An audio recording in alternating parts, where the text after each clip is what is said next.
Alhamdulillah kita bersyukur pada Allah Subhanahu wa taala. Di kesempatan ini kita melanjutkan sesi yang terakhir insyaallah dalam baca kitab ini, karena akan selesai sisa satu kaidah yang kita akan lanjutkan dengan tanya jawab, karena kaidah terakhir ini adalah kaidah yang pendek juga. Beliau cuma ingin menjelaskan bahwa kesyirikan orang zaman sekarang itu lebih parah dibandingkan dengan kesyirikan orang zaman dahulu. Itu lebih parah dibandingkan dengan orang zaman dahulu. Ini Syekh ya, belum ngomong di masa beliau. Sebelum 200 tahun yang lalu. Bagaimana lagi kalau beliau hidup di zaman kita sekarang ini? Ya, kata beliau rahimahullah sebagai kaidah penutup, kaidah keempat, kaidah terakhir. Al-qaidatur rabi'ah. Kaidah yang keempat. Anna musyriki zamanina aghladu syirkan minal awwalin. Li'anna al-awwalin yusyrikuna fir raha wa yukhlisuna fis syiddah, wa musyriku zamanina syirkuhum daimun fir raha'i wasyiddah. Naudzubillah.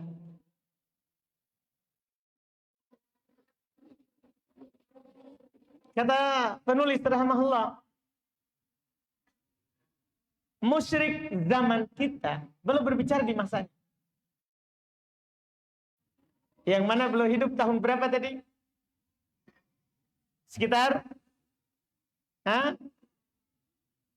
tahun berapa? Siapa yang masih ingat tahun hidupnya Syekh Muhammad bin Abdul Wahab? Itu beliau dihidup sekitar tahun 1115 sampai 1206. Sekitar itu beliau hidup. 1115 sampai 1206. 1206. Sekarang sekali lagi 1400. Sekarang 1444. Ya kan? Berarti sudah berapa tahun itu kita lewati dengan Syekh? 200?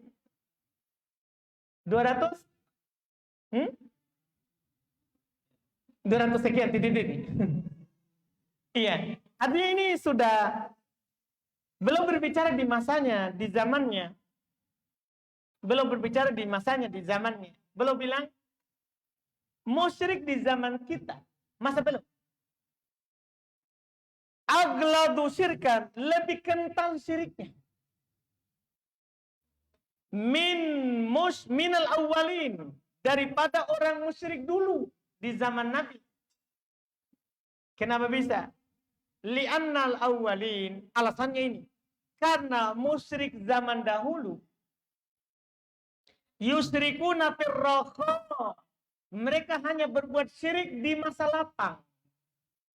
Mereka hanya berbuat syirik di masalah mereka yusyrikuna fir raha wa yukhlisuna fis syiddah. Betul? Mereka berbuat syirik di masa lapang dan mereka ikhlas di masa susah. Orang dulu. Saya ulangi, orang dulu. Orang zaman dulu yusyrikuna fir raha'i. Mereka berbuat syirik di masa lapang. Ketika dia senang, banyak rezekinya, dia syirik. Orang dulu. Wa yukhlisuna fis syiddah, dan mereka ikhlas ketika masa susah. Ketika lagi susah-susahnya pasti hanya kembali kepada Allah. Dia tinggalkan semua sembahannya. Ini hanya Allah yang bisa ini membantu. Bayangkan dulu ini. Begitu orang dulu. Kalau senang, syirik. Kalau susah, ikhlas. Zaman dahulu begitu. Sekarang susah tambah, susah tambah. Sekarang susah tambah syirik. Kita paham? orang sekarang. Makanya boleh bilang, wa musyriku zamanina, sementara musyriknya zaman kita. Syirkum daim, kesyirikan mereka terus. Firrakhai wa syiddah, di masa senang dan di masa susah. Bahkan itu mungkin di-share. Di masa senang, masa susah tidak ada bedanya. Sekarang kita tidak. Tadi kalau potong satu kambing, kalau di masa senang, masa susah kita bisa bayangkan. Paham kan? Coba kita waktu musibah misalnya, bencana di Palu. Sebelum syirik, sebelum lagi bahagia, kan sedikit dia korban. Tapi setelah musibah, berapa banyak yang dia potong? Lebih banyak. Padahal orang dulu enggak. Kalau lagi musibah, dia hanya berdoa kepada Allah. Dia hanya meminta kepada Allah. Ini bedanya. Makanya belum menyatakan, musyrik zaman kita lebih kental, lebih parah. Dibandingkan dengan musyrik zaman dahulu. Tapi bersamaan dengan itu, Nabi perangi atau tidak? Padahal kesyirikannya hanya di masa senang. Nabi perangi atau tidak? Perangi. Gimana kalau orang seperti sekarang? Syiriknya daim. Syiriknya tidak berhenti. Senang syirik, susah syirik, bahkan tambah syirik. Ya, panennya berhasil, siapa yang dipuji? Yang dia sembah. Panen itu gagal, siapa yang disalahkan? Kurangi sumbanganmu. Begitu dia. Akhirnya dia tambah lagi. Iya, takut celaka. Takut apa kalau kita bilang? Takut? Dia takut celaka. Takut apa itu? Takut musibah itu bahasa biasa itu. Saya kira ada bahasa lain. Ya, takut? Pamali dia bilang gitu ya. Pamali ini bahaya. Tapi ada bahasanya lagi yang lebih daripada sekedar pamali. Iya. Ini mereka orang sekarang. Iya, kualat. Iya, kualat. Kenapa begitu? Kualat. Itu syiriknya orang sekarang begitu. Di masa susah, syiriknya lebih. Itu bedanya. Orang dulu belum sebutkan ayat. Apa buktinya kalau orang dulu syiriknya kalau lagi susah dia tidak syirik. Belum sebutkan. Waddalilu qauluhu ta'ala. Dalilnya adalah firman Allah Subhanahu wa ta'ala. Fa'idha rokibu bil fulki da'awullaha mukhlisina lahuddin. Kalau mereka sudah lagi naik kapal, maka mereka berdoa kepada Allah dalam keadaan ikhlas. Mengikhlaskan seluruh agamanya itu untuk Allah. Karena dia yakin. Tidak ada yang bisa selamatkan kita di laut ini. Hanya Allah saja. Maka kalau dia naik perahu, naik kapal, langsung dia berdoa hanya kepada Allah. Langsung itu. Tapi falamma najjahum ilal bar, tatkala kami selamatkan mereka ke daratan, sudah selamat, lewat dari lautan, kembali ke darat. Idahum yusyrikun, maka mereka kembali syirik. Lihat, berarti apa? Syiriknya kapan? Saat lapang, saat di darat syirik, saat di laut susah ikhlas. Diikhlaskan doanya hanya untuk Allah. Orang dulu. Ya, orang dulu seperti itu. Orang sekarang, naudzubillah, syiriknya. Ya, syiriknya itu adalah kesyirikan yang parah. Kesyirikan yang parah. Sampai diceritakan, ya, oleh banyak sekali cerita-cerita dari orang belakangan, ya, seperti yang dikatakan oleh Syekh Shalih Al-Fauzan, beliau bilang fal awwalun yusyrikuna fir raqa yad'una al-asnam wal ahjar wal ashjar. Orang-orang dulu syiriknya itu saat senang. Mereka berdoa kepada berhala, mereka berdoa kepada batu, mereka berdoa kepada pohon saat senang. Amma idza waqa'u fi syiddah wa asyrafu 'alal halak fa innahum la yad'una sonaman wala syajaron wala hajaron wala ay makhluk. Adapun ketika mereka berada dalam kesusahan, hampir mereka binasa, maka mereka tidak berdoa kepada berhala, tidak berdoa kepada pohon, tidak berdoa kepada batu, tidak berdoa kepada makhluk apapun. Bal yad'una Allah wahdah. Bahkan mereka hanya berdoa kepada Allah saja, kata Syekh. Ini orang dulu. Wa amma musyriku hadaz zaman. Adapun musyrik zaman ini, musyrik modern, musyrik zaman ini, ya'nil mutaakhirin, yaitu orang-orang belakangan. Alladzi hadatsa fihi musyrik min hadhil ummah Muhammadiyah. Yang terjadi dari mereka kesyirikan dari umat Muhammad. Fa inna syirkahum daimun firraqa wasyiddah. Sesungguhnya kesyirikan mereka selalu di masa senang dan susah. La yukhlisuna lillahi la fi halati syiddah wala bal kullama ishtadda bihimul amr ishtadda syirkuhum. Na'udzubillah. Betul, belum berbicara kenyataan. Orang zaman sekarang syiriknya terus. Mereka tidak ikhlas kepada Allah, bahkan tidak di masa susah. Bahkan kata beliau, setiap kali masalahnya tambah susah, maka tambah syiriknya. Tambah syiriknya. Ini kata Syekh. Iya. Ini kata Syekh, bahkan mereka bilang, wa yudkar anhum ala ja'i fil bihar. Ini yang tidak dilakukan oleh orang zaman dulu. Disebutkan cerita tentang mereka keanehan ketika mereka di laut. Kalau orang dulu kan kalau di laut, ikhlas dia, takut dia. Tapi diceritakan orang zaman sekarang. Belum dikisahkan. Belum berkata, annahum idza ishtadda bihimul amr saru yahtifuna bi asma'il awliya was solihin. Kalau kencang ombak, kencang angin, mereka langsung memanggil nama-nama para wali dan orang-orang soleh. Ada yang memanggil Hasan, Husain, ada yang memanggil Abdul Qadir Jailani, ada yang mengambil Rifai, macam-macam. Kalau kita jangan disebut, banyak. Iya, nanti orang marah. Begitu ya? Iya. Ini orang dulu belum bercerita. Ada memanggil para wali. Bahkan yang sangat disayangkan, kata Syekh, ya, ada yang memanggil, menjadikan sebagai penolong mereka adalah orang yang paling fajir, penjahat. Tapi dijadikan oleh mereka sebagai apa? Wali. Dijadikan oleh mereka wali. Bahkan yang masalah juga adalah sebagian dari syekh mereka yang pimpinan torikohnya memang berpesan, kalau kamu lagi susah di laut, sebut saja namaku. Kami akan langsung mengulurkan tangan untuk mengangkat kapalmu keluar. Ada memang yang begitu, kata syekh.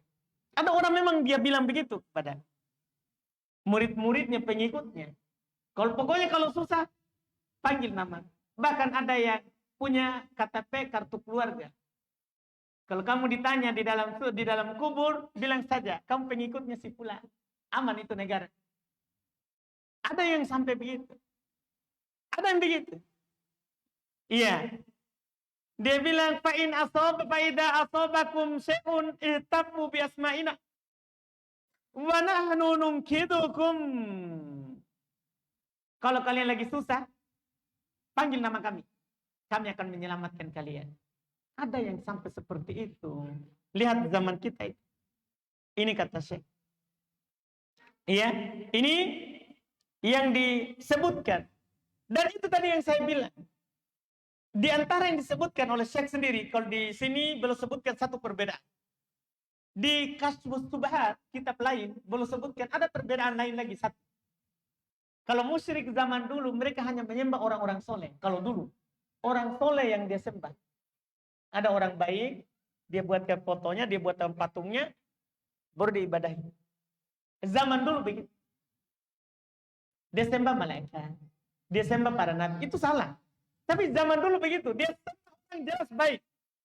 Adapun sekarang, Syekh berkata, itu mereka sembah bahkan afjarun nas, orang yang paling jahat. Ya, orang yang paling jahat. Kenapa? Ada orang yang mereka sembah adalah orang yang mereka anggap syekh toriko, yang sudah lepas katanya, sudah tidak ada lagi beban syariat.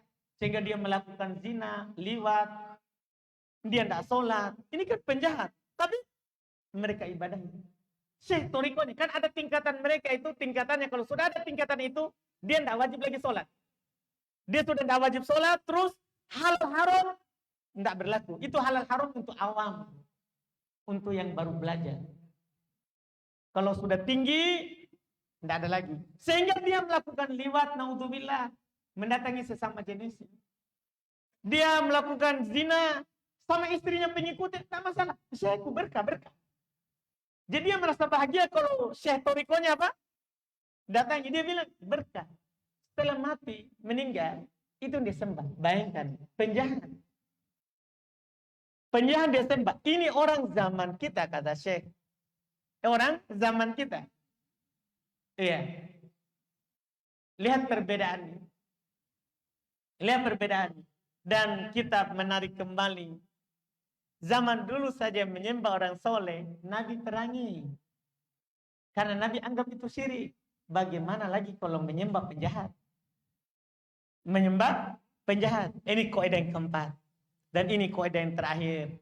Setelah itu berkata, wallahu alam, sallallahu ala nabiyina Muhammad wa ala alihi wa ashabihi wa sallam. Dengan ini selesai kitab ini. Alhamdulillah, kita bersyukur pada Allah Subhanahu wa taala atas disempurnakan dengan cepat apa yang kita rencanakan di pertemuan dan sesi daurah kita di kali ini.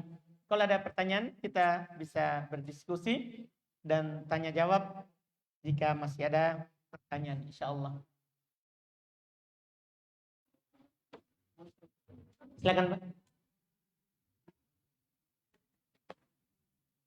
Silakan, Pak. Waalaikumsalam.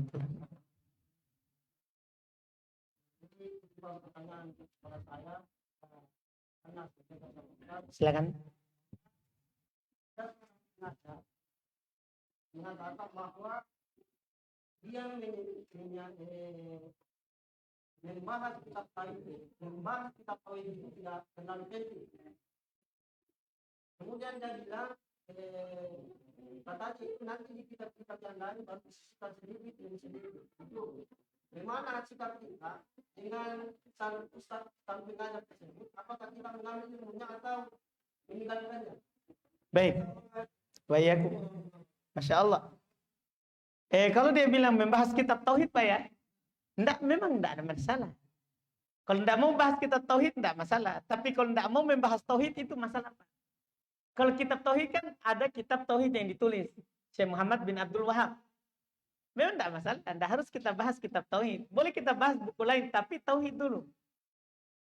Karena ya, saya sudah jawab tadi sebenarnya sebelum asar. Ya, dakwah yang paling pertama harus kita bahas adalah dakwah tauhid. Karena itu yang dilakukan oleh Nabi kita sendiri. Beliau mendakwakan dulu tauhid. Ya. Dan itu juga yang belum pesankan kepada para sahabat ketika belum mengutus para sahabat. Misalnya ketika belum mengutus Mu'adz bin Jabal ke Yaman, belum berpesan, hendaklah awal yang kamu dakwakan tauhid. Kalau mereka sudah taat terhadap tauhid, ajarkan sholat. Kalau mereka sudah taat kepada kamu tentang sholat, ajarkan zakat.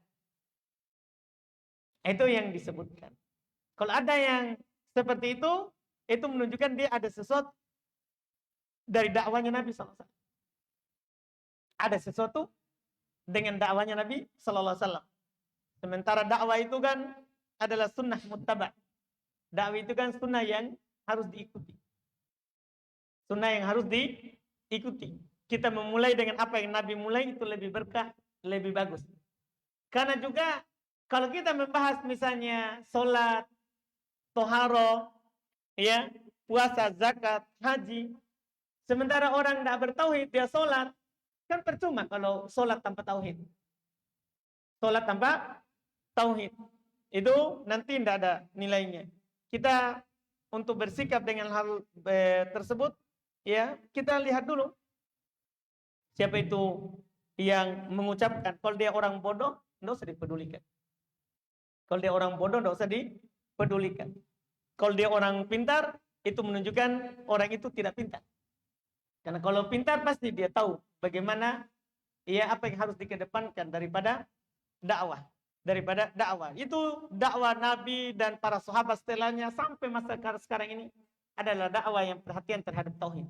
Bayangkan, Syekh Shalih Al Fauzan, dia dari Riyadh ke Makkah ke Madinah hanya bahas salah satu usul. 3 pondasi dasar yang harus ditahu dalam Islam. Ini ulama besar. Tapi hanya dia di negeri harumain lagi, negeri yang bertauhid. Tapi begitulah caranya memang. Kalau kita berdakwah, kan ini masalahnya kita harapkan pahala dari Allah. Karena kita lakukan seperti yang Nabi lakukan. Kita lakukan seperti yang Nabi lakukan. Bukan masalah ya yang sepele. Ya ini adalah masalah yang penting di atas segalanya. Sini ada pertanyaan, mohon penjelasannya Ustaz, apa itu ahlu sunnah atau salafi? Ahlu sunnah maksudnya pengikut sunnah. Pengikut sunnah Nabi SAW. Salafi adalah pengikut salaf. Maksudnya pengikut juga Nabi SAW. Karena Nabi berkata kepada anaknya, anak khair salaf lah. Saya adalah salaf terbaik untukmu. Saya adalah salaf terbaik untuk. Jadi kalau kita mengatakan saya pengikut salaf, maksudnya pengikut Nabi. Kalau saya bilang saya adalah pengikut sunnah, maksudnya adalah pengikut Nabi. Sama juga ujungnya. Pengikut Nabi. Itu yang disebut dengan ahlu sunnah. Dikatakan ahlu adalah pengikut dari sunnah. Dikatakan salafi karena dia pengikut salaf, pengikut Nabi sallallahu alaihi wasallam, orang terdahulu. Salafi itu orang terdahulu. Orang terdahulu yang mendahului kita, Itu wallahu alam.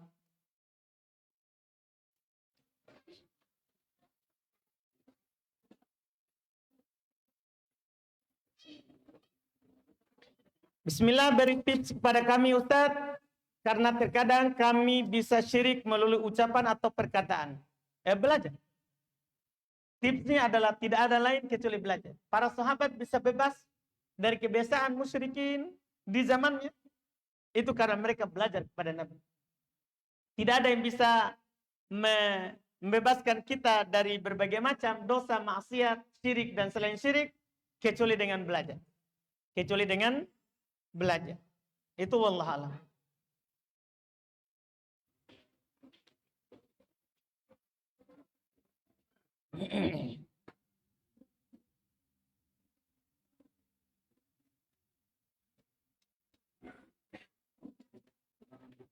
Tadi katanya di sesi pertama dikatakan tidak boleh makan makanan dari tahlilan. Lalu bagaimana dengan kasus beberapa orang yang mengandalkan makan siang malam dari tahlilan selama beberapa hari? Yang mengandalkan atau mengandalkan makan siang malam dari tahlilan selama beberapa hari sebagai balasan karena telah membantu menyiapkan acara. Apa maksudnya ini?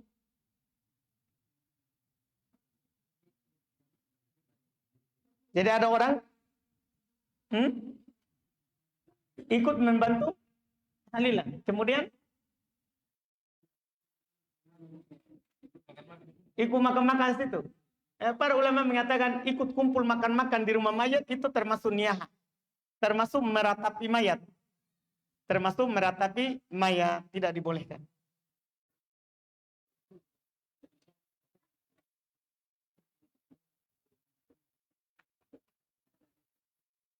Sini ada pertanyaan, bagaimana cara kita sebagai anak mengambil dan bahkan membakar benda-benda yang dikeramatkan orang tua dan dipercaya bisa membawa manfaat. Apakah cara anak sudah benar Ustaz? mengambil benda tersebut dan membakarnya tanpa sepengetahuan orang tua. Ustaz, karena ana sayang sekali dengan orang tua ana, Ustaz, karena ana ingin sekali masuk ke dalam surga bersama orang tua ana, Ustaz. Bisa dibenarkan, bisa tidak. Kalau kita yakin, kalau kita ambil, hilangkan, maka itu orang tua kita tidak mendatangkan yang lebih bagus, maka bagus kita bakar. Tapi kalau kita bakar malah akan lebih bagus lagi didatangkan, jangan, tidak boleh melahirkan kemungkaran yang lebih bagus. Tidak boleh. Sama dengan masalah misalnya kita tanya kuburan. Ada orang tua kita bangun kuburannya. Kita pergi rata. Akhirnya dia bangun lebih megah. Tidak boleh. Mengingkari kemungkaran, melahirkan kemungkaran yang lebih besar. Tidak boleh. Sama dengan itu tadi. Jadi kita pertimbangkan, kita lihat. Lebih baik kita ajarkan ilmunya, nanti dia akan tinggalkan sendiri. Kalau akan melahirkan kemungkaran yang lebih besar. Jadi harus dipertimbangkan. Apakah ada mudarat atau tidak. Apakah ada mudarat atau tidak.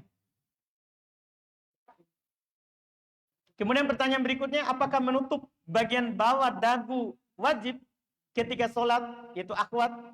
Apakah dengan memakai cadar ketika sholat boleh? Pertama, menutup bagian bawah dagu ketika sholat, ya wajib. Karena dagu itu bukan wajah. Kan yang boleh terbuka adalah wajah. Adapun bagian bawahnya dagu, itu sudah leher. Itu sudah leher, tidak boleh kelihatan dalam sholat. Tidak boleh kelihatan dalam sholat. Bisa batal sholatnya kalau sengaja dikasih lihat. Iya. Kemudian apakah boleh dengan memakai cadar ketika sholat? Apakah dengan memakai cadar ketika sholat? Boleh, boleh, tidak apa-apa. Cuman harus dibuka muka. Kalau tidak ada selain dia atau orang yang bukan mahramnya. Kalau sesama perempuan, dia asalnya wajib dia buka cadarnya. Dia wajib buka cadarnya.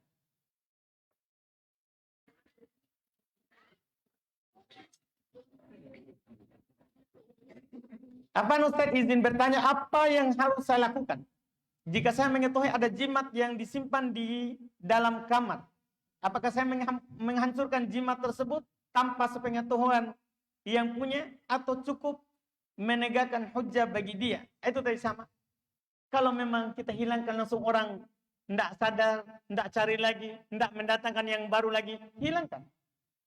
Hilangkan, dihancurkan. Tapi kalau nanti orang akan mengadakan lebih bagus, jangan. Nasihat itu. Tegakkan saja hujjah bahwa percaya terhadap jimat-jimat itu syirik. Percaya terhadap jimat-jimat itu adalah syirik. Saya mau bertanya, mana yang lebih afdal? Membaca dzikir petang atau mendengarkan kajian? Seperti yang terjadi di sore ini. Kadang masih bingung, Ustaz. Mau baca dzikir petang atau fokus mendengar ceramah dari para asatidzah. Dan jika fokus mendengar ceramah, kadang lupa membaca dzikir petang. Mohon penjelasannya, Ustaz. Dzikir petang itu kan lama waktunya. Dia sampai isya. Bukan sampai terbenam matahari. Beda kalau dzikir subuh. Dzikir subuh itu sampai matahari terbit.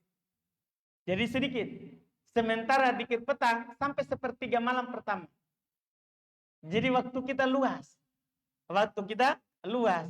Masalah kita akan lupa, tinggal dipasang di HP. Tinggal dipasang di HP. Alarmnya. Kalau bunyi ini, saya mau dzikir. Saya mau dzikir. Boleh diatur. Karena belajar itu enggak setiap hari. Kita harus kedepankan yang penting baru yang penting. Kita harus kedepankan yang penting baru yang penting. Itu wallahu alam.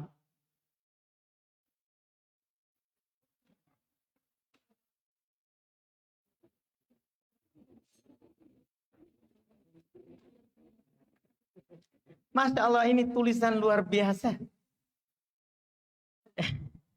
Luar biasa ini tulisan.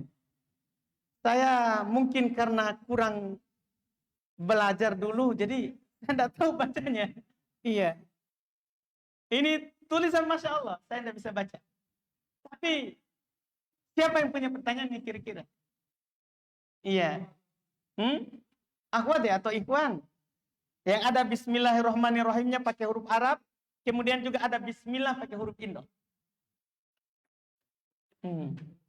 Saya mohon maaf, saya tidak bisa sekali baca.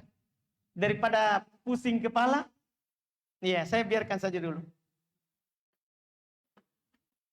Bolehkah kita mensolati orang yang mati bunuh diri? Boleh. Yang mati bunuh diri masih muslim. Yang mati bunuh diri masih muslim. Ya, belum keluar dari Islam. Belum keluar dari Islam. Iya. Boleh kita sholat. Ketika dia masih muslim, boleh kita sholat.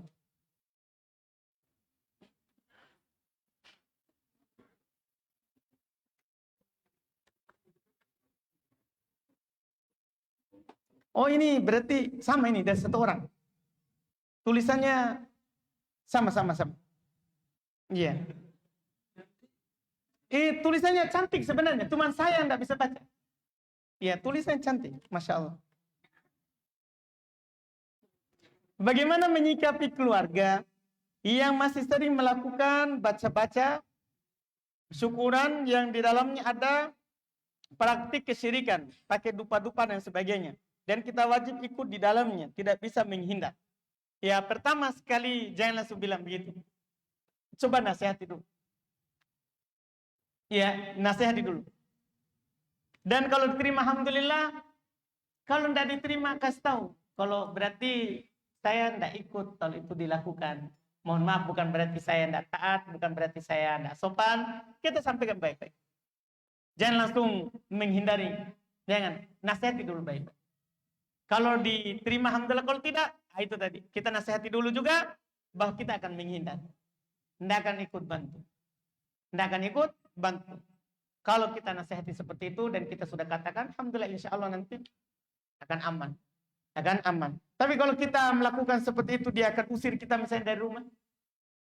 Ya, dia akan usir misalnya. Kita misalnya sebagai seorang anak. Kita hadir saja dengan hati yang mengingkari. Jika tidak mampu menghindar. Jika tidak mampu menghindar, wallahualam.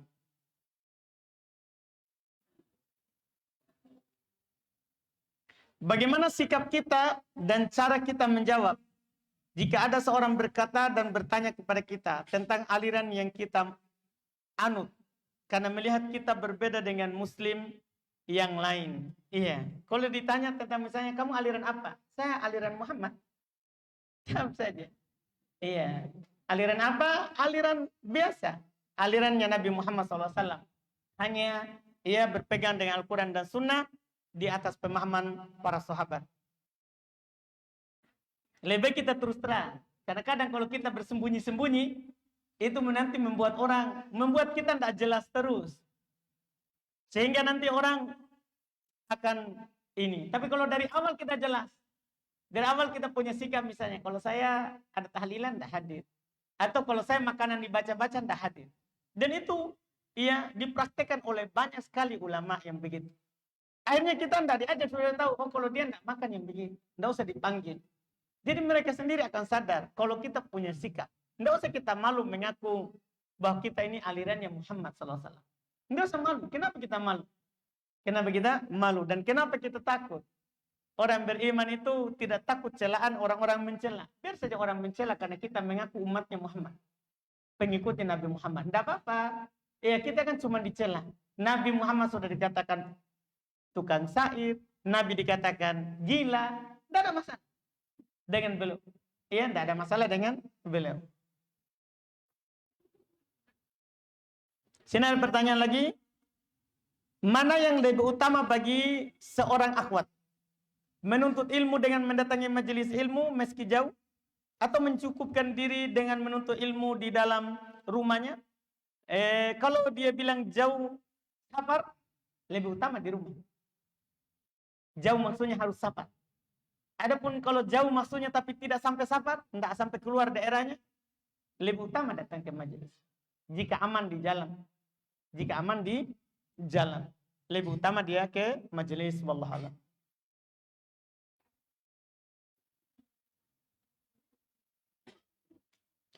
Mohon nasihatnya Ustaz. Jadi begini. Jadi begini Ustaz. Tiap tahun di kampung anak, setelah sholat Idul Adha, diadakan acara pesta nelayan. sedekah laut. Dan di dalam acara itu orang tua anak yang membaca-bacanya. Anak udah berusaha menasihati kalau perbuatan yang dilakukan itu termasuk syirik. Dan tanggapan orang tua malah marah dan berkata, anak masih anak ingusan. Apa yang harus saya lakukan sebagai anak? Sedangkan saya bertentangan dengan hal itu. Sabar. Sabar saja. Doakan orang tuanya mendapat hidayah. Wasahibuhuma fid dunya ma'rufa. Tetap temani di dunia dalam keadaan baik. Tetap temani, sabar. Tetap temani dan sabar. Allah yang katakan dalam Al-Quran seperti itu. Wa in jahadaka ala an tusyrika bima laysa laka bihi ilm fala tuti'huma. Wa sahibuhuma fid dunya ma'rufa. Kalau dia memaksa kamu, memaksa saja. Apalagi orang tua antum tidak suruh. Cuma dia melakukan. Kalau dia memaksa kamu untuk melakukan syirik, maka jangan kamu taat. Jangan kamu ikuti. Tapi tetap temani dia di dunia dalam keadaan ma'ruf. Tetap bersamanya di dunia. Adapun dia perintah diajak, kita tidak boleh taat. Tidak boleh taat.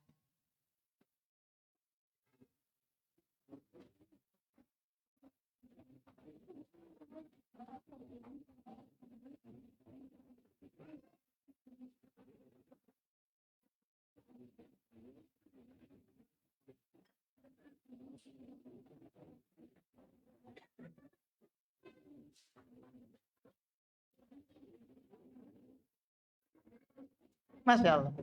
Iya. Ini curhat. Iya. Dia bilang ada sebelumnya, tapi tidak perlu dibaca. Dia bilang apa ingin bertanya tentang rapor merah suami istri. Apakah seorang istri boleh meminta ke suami supaya apabila suami menasehati harus berlemah lembut? Karena suami itu jika menasehati seperti mau makan istrinya. Masya Allah. Iya. Jangan begitu, tidak boleh. Tidak boleh. Kata Nabi SAW, banyak sekali hadis tentang untuk berlemah lembut kepada istri. Iya. Tidak boleh kita berlaku kasar. Saya sebutkan 3 hadis saja. Sebagai nasihat untuk kita semua. Apakah yang kasar pada istrinya atau yang tidak. Sebagai ilmu. Hadis pertama, Nabi SAW berkata, menjelaskan dulu keadaan perempuan. Setelah itu belum berwasiat. Dia bilang bahwa perempuan itu khuliqna min dila'in. Perempuan itu diciptakan dari tulang rusuk yang bengkok. Fa in dhahabta tuqimahu kasarta. Kalau kamu pergi ingin langsung meluruskannya, kamu akan mematahkannya. Kalau langsung mau lurus, kita keras, kasar, mau lurus. Pokoknya kamu harus jadi seperti Aisyah istrinya Nabi. Begitu. Iya, langsung mau lurus. Kalau kamu langsung pergi mau meluruskannya, kamu akan patahkan. Tapi kalau kamu juga tinggalkan, dia akan terus bengkok. Maka apa jalan keluarnya? Kata Nabi, ini poin kita. Istausu bin nisa'i khaira. Nasihati perempuan itu dengan baik. Dengan baik. Dan dia tidak bisa dikasari, tapi tidak bisa juga dibiarkan. Tapi nasihati dengan baik. Itu hadis pertama. Hadis kedua, Nabi SAW berkata kepada para sahabat, Rifqon bil qawarir. Berlemah lembutlah dengan gelas kaca. Perempuan itu gelas kaca. Halus, lembut. Dia bertindak tanpa agama, tanpa akal. Pakai perasaan. Perasaan dia pakai. Maka kata Nabi, lemah lembutlah terhadap gelas kaca. Tahu kan gelas kaca? Harus hati-hati. Kalau kita kasari, dia akan pecah. Tapi kalau kita hati-hati, ya, kalau kita juga tidak pindahkan, dia akan tetap begitu. Tapi kalau kita pindahkan, tapi dengan hati-hati, maka insya Allah dia akan berubah. Dia akan berubah. Lembut-lembut padanya. Hadis ketiga, namanya perempuan dia manusia. Sama dengan kita juga, laki-laki, manusia. Artinya apa maksudnya? Pasti ada kekurangannya. Kalau mau yang sempurna, surga. Kalau mau kita mau yang sempurna sekali begitu, biar kentutnya tidak bau. Begitu. Iya. Kalau mau yang sempurna, di surga. Makanya maksudnya apa? Jika ada kekurangannya, maafkan. Jangan dibenci. Sebagian orang kalau istrinya kurang sedikit, oh Masya Allah, ceraikan kamu itu, kau memang membangkang, tidak mendengar, macam-macam. Kata Nabi, ada satu hadis dari Nabi SAW. Hadis ketiga, kata beliau, la yafruqu mu'min mu'min. In kariha minha khuluqan radiya biha akhar. Kata Nabi, janganlah seorang suami membenci istrinya. Jika memang dia tidak suka dengan akhlaknya, maka ada hal lain yang dia suka dari istrinya. Tidak mungkin ada istri semuanya tidak baik dari A sampai Z. Kan begitu? Anggaplah dia tidak bagus akhlaknya. Tapi Masya Allah misalnya, baju kita selalu rapi. Siapa yang kasih rapi? Kan begitu? Kita hanya taunya pulang, bau asap, bau apa, lempar di tempat cuci, besok sudah. Kan itu namanya kebaikannya. Iya, kita pulang mau makan, sudah siap. Dia kita tidak tahu bagaimana panasnya tangannya saat masak, bagaimana dia menghadapi asap saat masak, atau bagaimana dia kejar ayam memotongkan. Suaminya dikerja. Kan begitu? Kita tidak tahu itu. Ada akhlaknya, ada hal lain yang kita suka. Makanya jangan dibenci. Kalau memang kurang, nasihati dengan baik. Nasihati dengan baik. Jangan dikasari. Jangan dikasari. Iya. Dan bagi istri, kalau mendapat juga seperti itu, sabar saja. Syukur kita sudah punya suami. Banyak di sana orang mau punya suami biar kasar, tidak ada. Jadi maksudnya, bersabar saja hadapi suami yang seperti itu. Iya kan? Jangan sampai sebentar mati ini tidak ada bapak-bapak sedikit pun. Kalau kita dapat suami yang seperti itu, ya walaupun dia mungkin akhlaknya kita tidak suka, karena selalu kau nasihati seperti mau makan, seakan-akan kita ikan teri. Iya, walaupun seperti itu ada saja kebaikannya. Ada saja kebaikannya. Mungkin dia selalu menjaga kita. Mungkin itu karena kecemburuannya terhadap Islam, sehingga dia mau sekali kita baik, mau sekali. Pokoknya arahkan suaminya ke arah yang baik, jangan bersangka buruk. Iya, jangan bersangka buruk. Wallahu a'lam.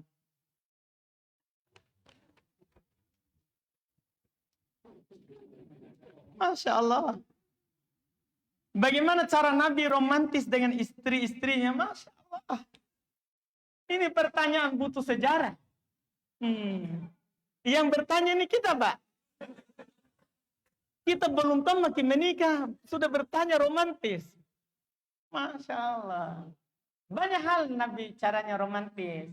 Iya, mungkin belum bertanya supaya nanti kalau sudah menikah, sudah siap begitu. Ya, sudah tahu cara romantis. Iya, kalau cara Nabi banyak. Nabi biasanya lomba lari dengan istrinya. Belum pernah lomba lari dengan Aisyah radhiyallahu taala anha 2 kali. 1 kali belum Nabi kalah, 1 kali Aisyah kalah. Dan belum ketawa ketika berhasil mengalahkannya. Iya, itu namanya romantis. Jadi romantis itu tidak harus diranjang, bisa di pinggir pantai lomba lari. Iya, tidak harus. Begitu, kan Nabi larinya di safar. Belum berlomba lari itu di safar. Di perjalanan. Di perjalanan. Tidak apa-apa, bukan aib. Oh, masa saya sudah berjenggot pergi lari sama istri lomba lari? Tidak. Nabi orang paling bertakwa, tapi berlomba lari dengan istrinya. Berlomba lari dengan istrinya. Terus Nabi juga sallallahu alaihi wasallam beliau kadang membuat ketawa istrinya. Belum membuat ketawa istrinya. Kadang juga beliau membantu istrinya masak. Membantu istrinya pekerjaan rumah, melipat pakaian, mengadon-adonan. Kadang begitu. Iya. Nah, ini yang dilakukan oleh Nabi SAW. Dan banyak hal. Kalau kita membaca sirah Nabi, ya, banyak hal yang beliau lakukan. Yang belum lakukan. Belum, kadang juga untuk terakhir yang disebutkan ini, belum juga kadang mandi bersama dengan istri. Kita gimana yang punya istri? Pernah mandi bersama istri tak? Iya, belum. Melakukan ke? Nanti. Iya, lakukan. Mandi bersama, insya Allah. Iya, sebentar kalau pulang. Iya. Nabi lakukan itu bukan aib. Belum mandi. Bahkan, ya kata belum ceritakan, Nabi itu bergantian tangannya menciduk air. Wah, serunya itu. Iya. Bergantian menciduk air. Mandi bersama. Nah, masa itu bentuk romantis namanya. Bentuk romantis namanya. Iya. Kita melakukan hal-hal yang seperti itu. Bahkan itu bisa mendatangkan apa rasa cinta antara suami istri. Itu wallahu alam. Bisa dipraktekkan, silakan bagi yang ingin dan mau. Yang punya suami istri ya. Kalau yang belum, ya sabar, nanti sampai dapat. Alhamdulillah.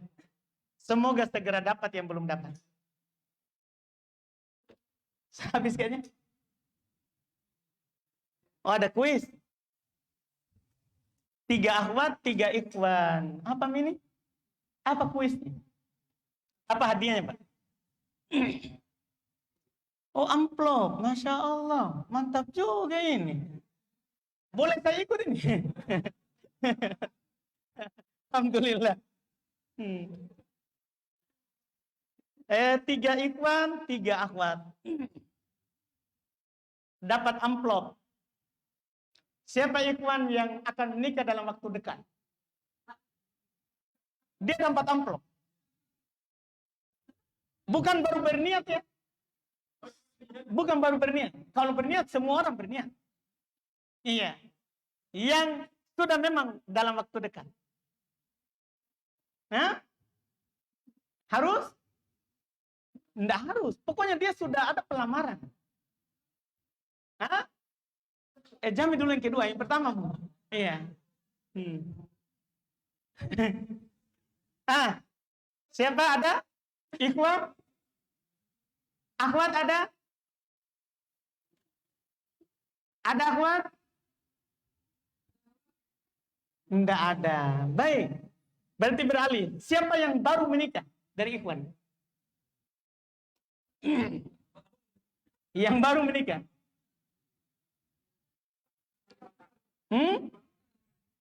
Tidak ada ikhwan yang baru menikah?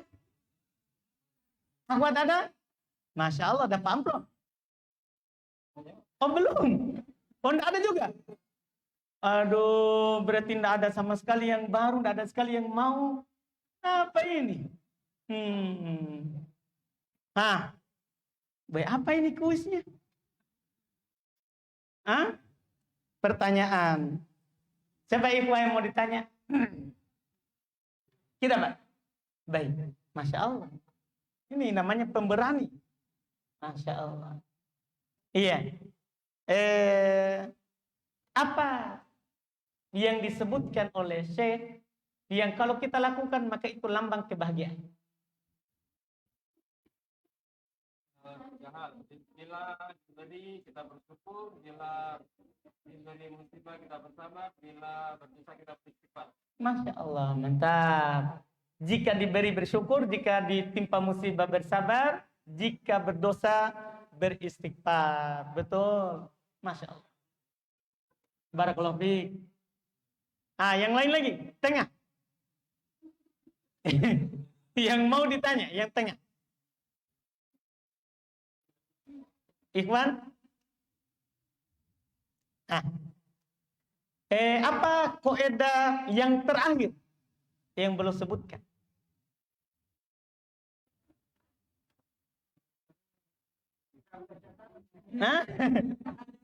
Iya, bisa lihat catatan? Nggak bisa.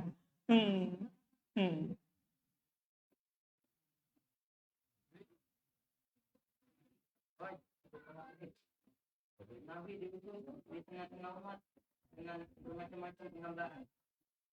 Beda, salah. Terakhir itu bukan? Bukan terakhir. Kita silakan. Ya, iya. Baik, alhamdulillah. Mantap, Pak. Tapi kita yang dapat. Kita cuma bilang iya, Dik. Dia yang jawab, Masya Allah. Barakallahu fiik, Pak. Betul. Beliau sebutkan bahwa kesyirikan orang zaman sekarang itu lebih parah, lebih kental daripada di kesyirikannya orang zaman dahulu. Yang terakhir, samping sini. Siapa mau angkat tangan samping sini? Karena cuma 3 ini jatahnya ikhwan. Tidak ada yang mau angkat tangan. Boleh dapat amplop ini bisa dipakai menikah.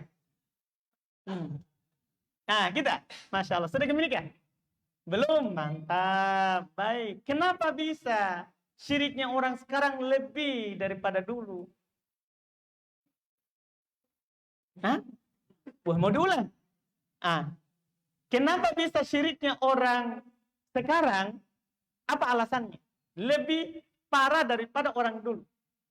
Apa alasannya?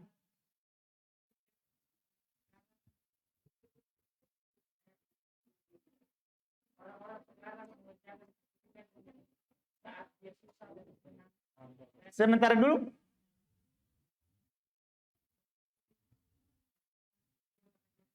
Masya Allah, betul. Betul sekali, betul itu? Masya Allah, barakallahu fiik. Dapat amplop. Sisa akhwat. Akhwat. Siapa yang mau mengangkat tangan? Susah ini akhwat. Sekarang gini saja. Siapa akhwat paling jauh rumahnya datang? Saya mau kasih ini amplop.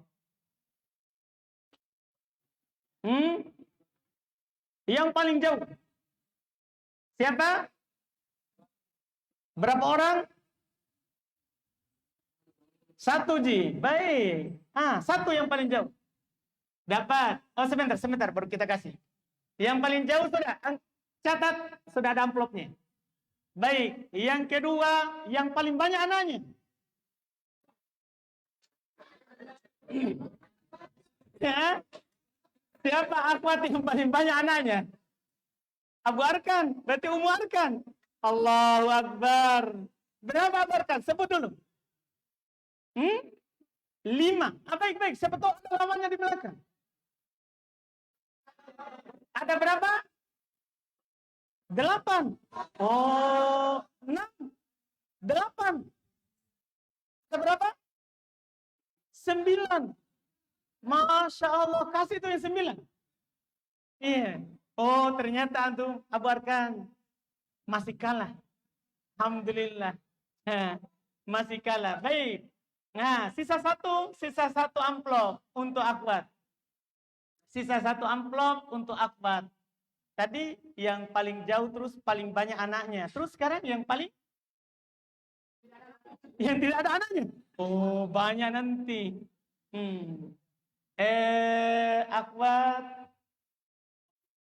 yang pandai ke rumahnya. Abu Arkan. Jangan, tidak cocok. Ini dipaksakan supaya Abu Arkan dapat. Iya. Yang baru saja melahirkan. Ada akhwat yang paling baru melahirkan? Ada. Berapa bulan? 2. Siapa yang kurang dari 2? Tidak ada? Masya Allah. Dia yang dapat. Masya Allah. Alhamdulillah. Silakan. Sama si Padi. Baik. Alhamdulillah. Itu namanya rezeki, Pak. Sudah ditulis. Masya Allah. Baik, kita cukupkan. Masya Allah. Jazakumullah khairan atas kehadirannya. Iya, insya Allah kita akan bertemu lagi insya Allah di lain waktu. Semoga Allah Subhanahu wa taala memudahkan semua urusan kita dan semoga Allah Subhanahu wa taala memberikan manfaat apa yang kita dengar di hari ini dan semua yang keliru dan salahnya itu semata dari kekurangan kami dan dari syaitan. Kita memohon ampun kepada Allah Subhanahu wa taala dari hal tersebut. Subhanaka wa bihamdik asyhadu an la ilaha illa anta astaghfiruka wa atubu ilaik. Assalamualaikum warahmatullahi wabarakatuh.